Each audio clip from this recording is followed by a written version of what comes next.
आज की इस वीडियो में हम आपको बताएंगे कि एसेट क्या है।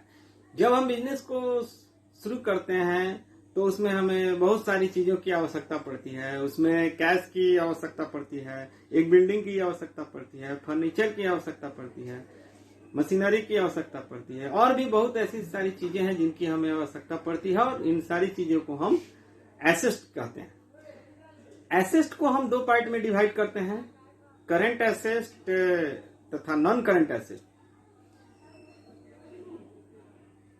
करंट एसेट को हम शॉर्ट टर्म एसेट भी कहते हैं और नॉन करंट एसेट को हम फिक्स एसेट भी कहते हैं। करंट एसेट वो एसेट होती हैं जो एक साल के अंदर अंदर कैश में कन्वर्ट हो जाती हैं। अब हम बात करते हैं नॉन करंट एसेट की, तो नॉन करंट एसेट या फिक्स एसेट, इसका ड्यूरेशन मोर देन 1 ईयर होती है, यानी ये कई सालों तक फायदा पहुंचाती है। करंट एसेट के अंतर्गत निम्न एसेट आती हैं।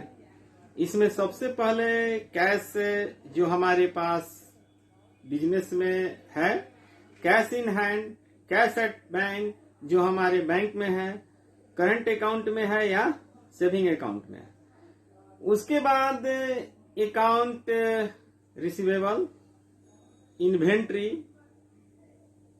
या स्टॉक, जो गुड्स हमारे पास स्टॉक में पड़ी हुई रहती है उसको हम सेल करते हैं और एक साल के अंदर अंदर उसको कैश में कन्वर्ट कर लेते हैं। अब हम बात करते हैं फिक्स एसेट के बारे में, यानी नॉन करंट एसेट। तो नॉन करंट एसेट, इसको भी हम दो पार्ट में डिवाइड करते हैं, एक टेंजिबल एसेट और दूसरा इनटेंजिबल एसेट। टेंजिबल एसेट वो एसेट होती है जिसे हम टच कर सकते हैं और देख सकते हैं।